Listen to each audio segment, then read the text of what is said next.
Petit Jornal. Inteligência e irreverência em doses diárias.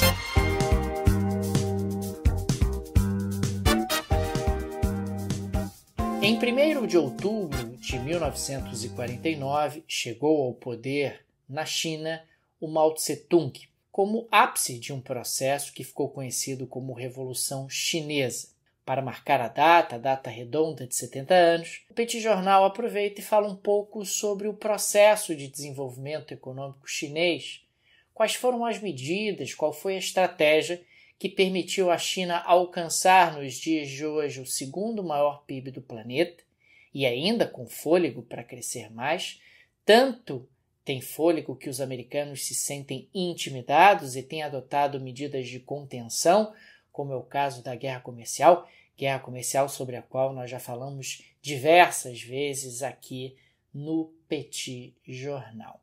A bem da verdade, até os anos 70, a economia chinesa não evoluiu muito, pelo contrário, em muitos aspectos acabou até involuindo. A China ainda era um país muito pobre, extremamente pobre, na década de 70. A coisa começa a mudar quando se torna líder do Partido Comunista Chinês o Deng Xiaoping, que vai conseguir aprovar em dezembro de 1978, junto ao Partido Comunista, um pacote de reformas bastante audacioso.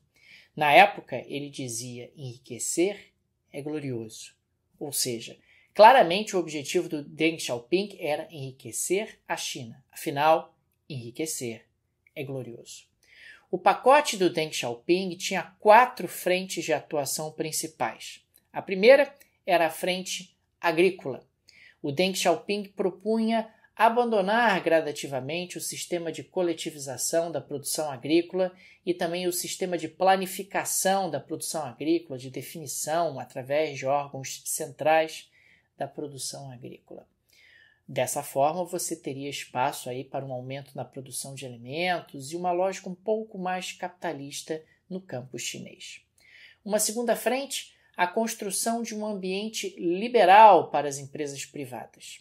Sim, as empresas privadas seriam bem-vindas e teriam todo um arcabouço institucional de previsibilidade e de concorrência.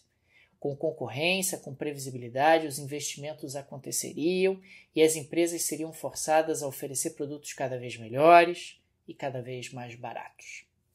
Terceira frente de expansão, a reorganização industrial.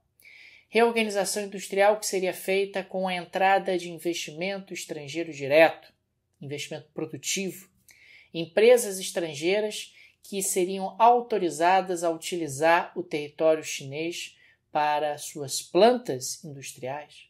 O que a China tem para oferecer, ou tinha para oferecer naquele momento?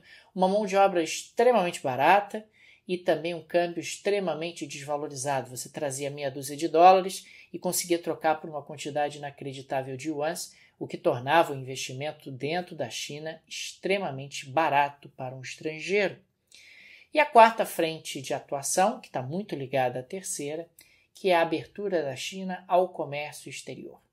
Então, empresas estrangeiras vêm para a China, começam a entrar na China nas zonas econômicas exclusivas e ilhas de capitalismo dentro da China comunista e começam a utilizar o território chinês como plataforma de exportação.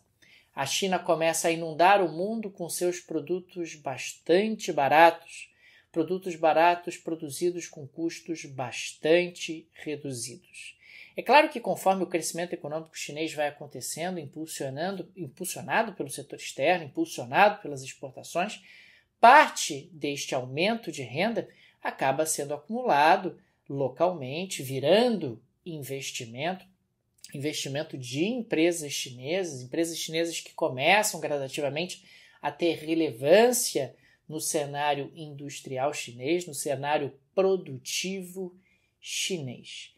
E quanto mais investimento é realizado, quanto mais mão de obra é contratada, mais os salários sobem. Ainda hoje, os salários na China são relativamente baixos, mas eles já são muito maiores do que eram há 10 anos, que já eram muito maiores do que eram há 20 anos, que já eram muito maiores do que eram há 30 anos. Portanto, conforme os salários vão aumentando, vai se formando, inclusive, um mercado consumidor local, um mercado consumidor chinês.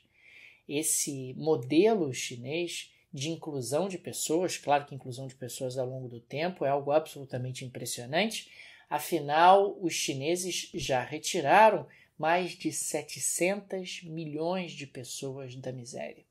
É algo inigualável, incomparável no que diz respeito a esse movimento de redução de pobreza, de redução de miséria num único país, num período relativamente curto.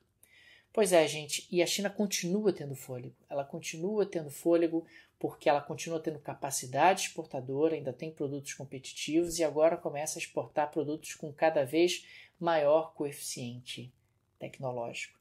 Sem dúvida, os americanos têm muito o que se preocupar. Aí talvez você se pergunte, bom, mas eu sempre ouvi dizer que a China tem socialismo de mercado. E socialismo de mercado é socialismo ou é capitalismo?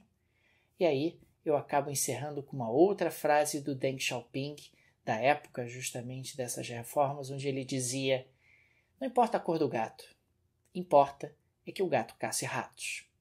Bom, gente, vou colocar na postagem do Petit Jornal dados macroeconômicos sobre a economia chinesa e também lá o link do IBGE chinês, que oferece as estatísticas oficiais desse gigante da Ásia. Se você gosta do projeto do Petit Jornal, não deixe de nos apoiar na seção do site que diz Apoie o Petit.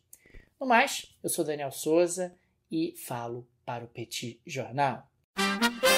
Petit Jornal. Inteligência e irreverência em doses diárias. Acesse www.petitjornal.com.br.